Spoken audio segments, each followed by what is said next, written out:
Hi ಎಲ್ಲರಿಗೂ ನಮಸ್ಕಾರ. ಇದು ಟುಡೇ ಮಿನಿ ಬ್ಲಾಗ್. ಎಲ್ಲರಿಗೂ ಗುರು ಪೂರ್ಣಿಮೆಯ ಶುಭಾಶಯಗಳು.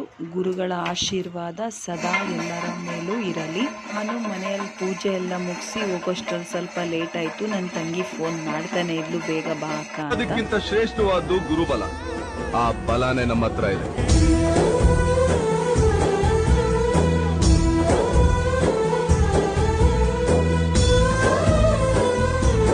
ಬಾಬನ ಅಲಂಕಾರ ಪೂಜೆ ಎಲ್ಲ ತುಂಬ ಚೆನ್ನಾಗಾಯಿತು. ಹಾಗೆ ನಮ್ಮ ರಾಯರ ಫೋಟೋ ನೋಡಿ ತುಂಬಾ ಖುಷಿ ಆಯಿತು. ರಾಯರಿಗೊಂದು ನಮಸ್ಕಾರ ಹಾಕ್ಕೊಂಡು ನಮ್ಮ ಗುರುಗಳ ಆಶೀರ್ವಾದ ತಗೊಂಡು ಅಲ್ಲಿಂದ ಊಟಕ್ಕೆ ಹೊರಟ್ವಿ. ಸದಾ ಎಲ್ಲ ಅಲ್ಲೇ ಇತ್ತು. ಊಟ ಮುಗಿಸ್ಕೊಂಡು ನಾನು ಮನೆ ಕಡೆಗೆ ಹೊರಟೆ. ಗುರುಗಳ ಆಶೀರ್ವಾದ ಸದಾ ಎಲ್ಲರ ಮೇಲೂ ಇರಲಿ. ನನಗಂತೂ ಬಾಬನ್ನ ನೋಡಿ ತುಂಬಾ ಖುಷಿ ಆಯಿತು. ಹಾಗೆ ಅಲ್ಲಿ ರಾಯರನ್ನು ನೋಡಿ ತುಂಬಾ ಖುಷಿ ಆಯಿತು ನನಗೆ. ನೆಕ್ಸ್ಟ್ ವಿಡಿಯೋದಲ್ಲಿ ಸಿಗೋಣ. Thank you for